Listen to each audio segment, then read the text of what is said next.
Head over to miniaturemarket.com where they have thousands of board games at discounted prices and you can sign up for product alerts. Hello my friends, it's the Game Boy Geek here. Today you're going to be running an airline business and trying to gain landing rights into different cities around the world, which will make you money, which hopefully you'll put yourself on the path of progress to get bought out by Pan Am. Today we're talking about the game called Pan Am. It's for 2 to 4 players. It's an economic game with worker placement, some bidding, some stocks, some special abilities, things like that. Let me show you how it's played. I'll see you on the other side.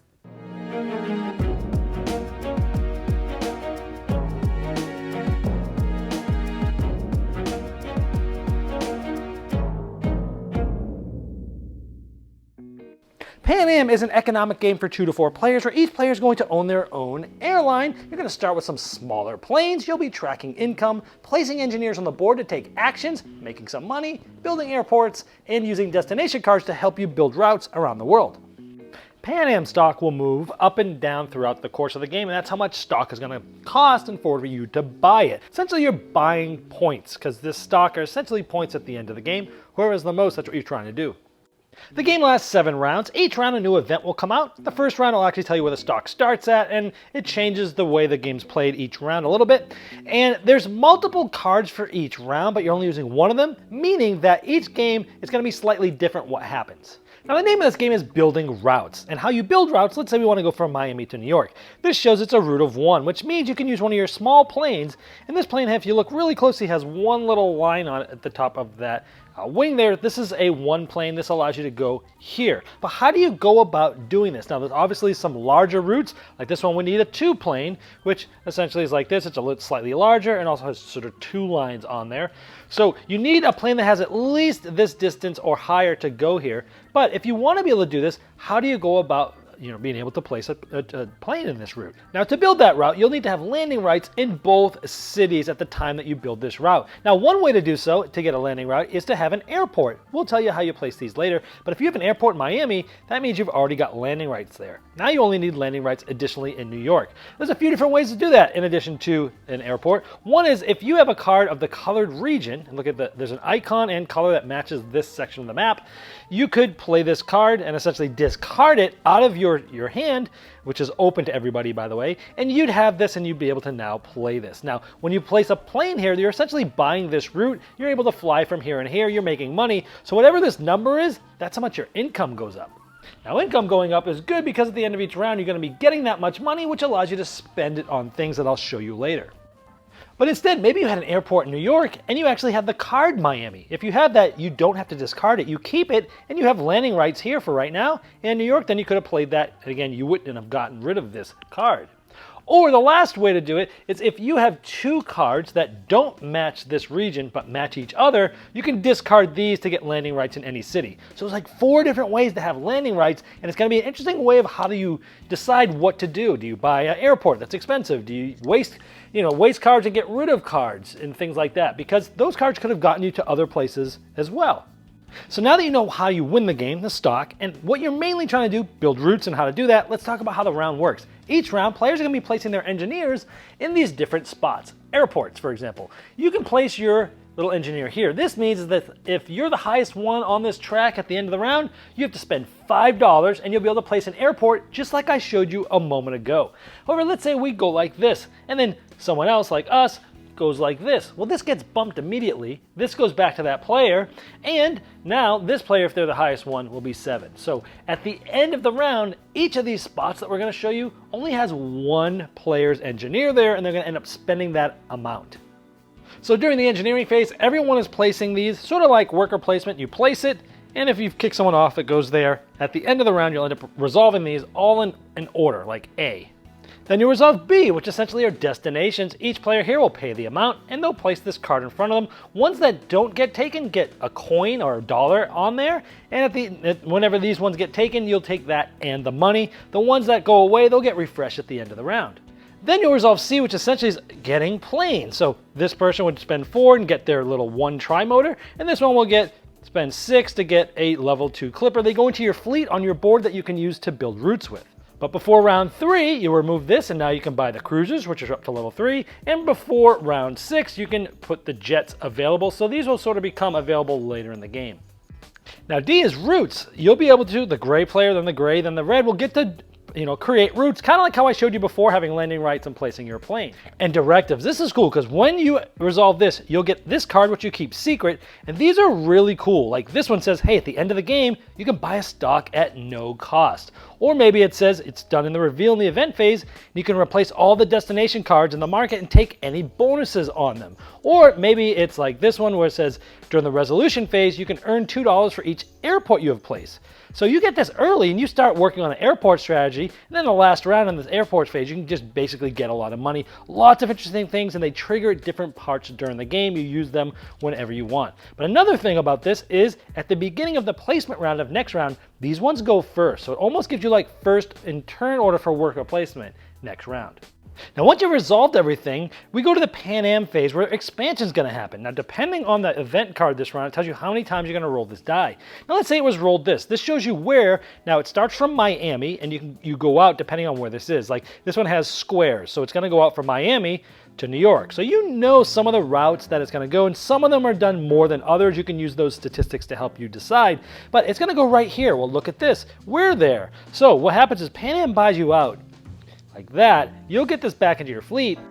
Now, depending on the route that it was, this was a 1, you'd get $5. Now, you'd go 2, 3, or 4. The bigger routes, you'll get a bunch of money because that's essentially Pan Am buying you out. And that's great to have a lot of money because you're going to be able to buy a lot of stock or even have more money for bidding next round.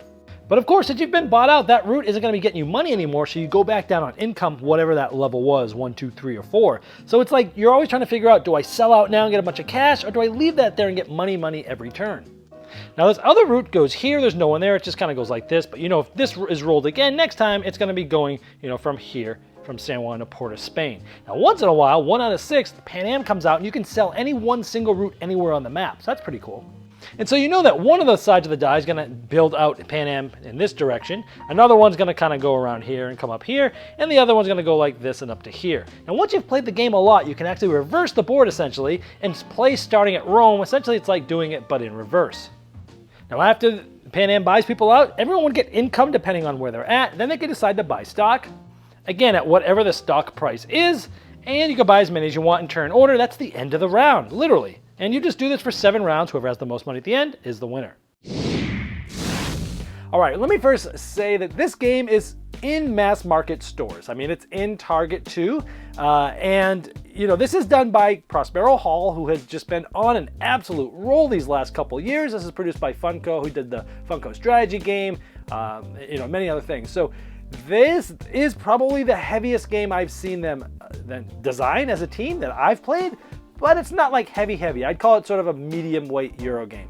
Now, the game has great table presence. You've got the map, but you've also got all these different planes on there, and each of the planes look cool, and they have different lines on there telling you how far they can go. But with the planes and the hangars, it just kind of looks really cool as you start building this up. Definitely will make people stop and ask, what the heck is this when they walk by the table.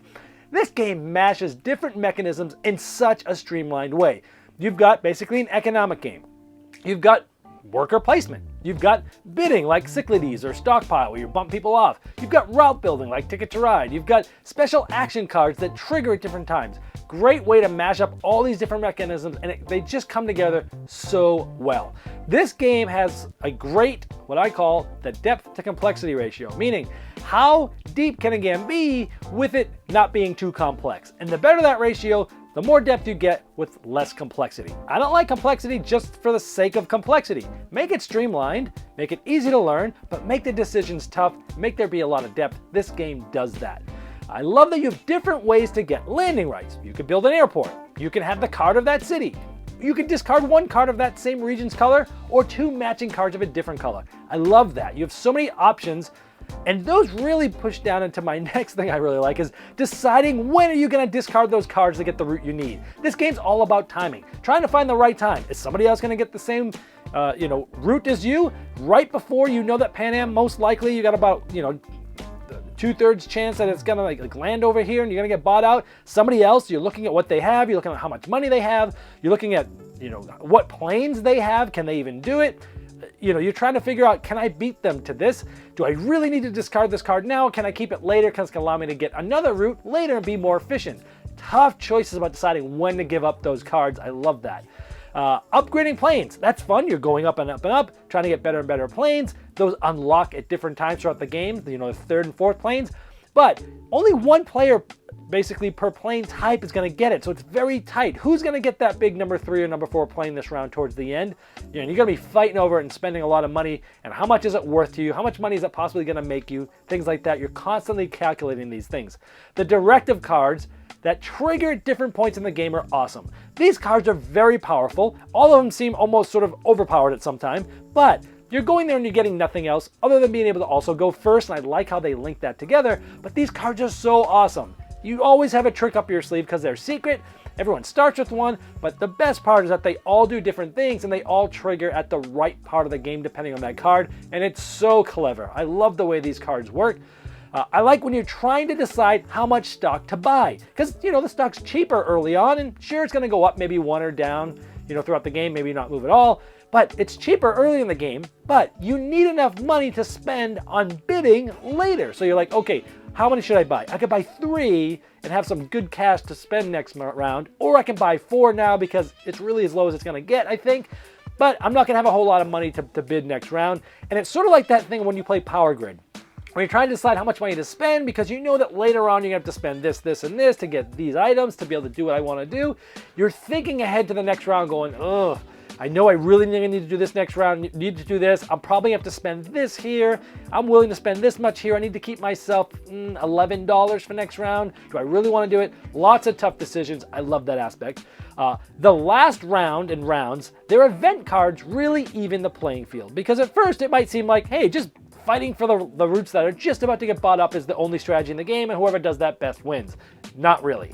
Because those cards at the end really change things up. Like, hey, double your income this round. Well, if someone's been building up in front of Pan Am the whole game, they've been buying, they got a big lead, but because they've been selling all their routes, their income's going to be a lot lower than those that haven't. Now those players have double the income for the round because they have tons of income. Maybe they'll get 20-something, 30, almost 30 income, and they're going to be able to buy a bunch of stock and catch up. And there's other event cards that allow you to do that too. So I love that there's not just one strategy that's going to win the game. There are going to be some people that maybe be big in the lead, but in the last round, it all really comes together. So I like that. This game, some people have said it's similar to Ticket to Ride, but a lot meatier. I don't think it feels anything like Ticket to Ride other than you're sort of connecting routes. It's also somewhat similar to your Airlines Europe, but it's probably more similar to that, but this is very competitive. You're on your own, where Airlines Europe, it's much more a semi-cooperative game where you're working with other players to drive up stock prices. On the negative side of things, the airport, when you do this, you get 1 income, and it's very easy to forget this. I wish they would have put a little $1 income, you're sort of on the board right next to the space that you're taking your person off, so it would help remind you, oh yeah, let me go up 1 income. The player boards, the income is tracked by a cube on a flat board, and anyone bumps the table or anything gets bumped and that cube is shifting and you're going to forget where you were income-wise. I wish those boards were recessed or had a sliding counter that sort of stuck on. A better way to make it so it doesn't bump as easy. This is being so as you're trying to win by having the most stock, but it's not really stock. I mean, it is. It kind of goes down and up once, maybe each round, but really, you're just buying points, and it's just the point fluctuates. It's not one of those games where you're going to be speculating a lot like Speculation or other stock games. So if you're like a die-hard stock gamer and you're looking for this to be like a really good stock game experience, not really. It's really just buying points, and that value fluctuates, and usually points become more expensive to buy or stock later in the game. So if you're looking for this only for the stock reason, you might be a little disappointed, but just know that the stock is the name of the game, but it's really just buying points. I love this game. It's fantastic. It brings everything together. Great meaty Euro game, economics, worker placement, bidding. I loved it so much. I am keeping it in my gaming library, which does not happen often these days. It's getting a saxophone serenade because of that, so let's hit it.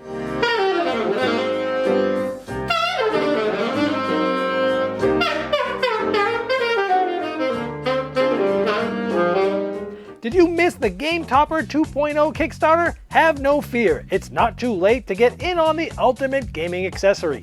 Convert your table into a high-quality gaming table with a fully portable game topper system and take advantage of some of the best 3mm premium gaming mats in the industry.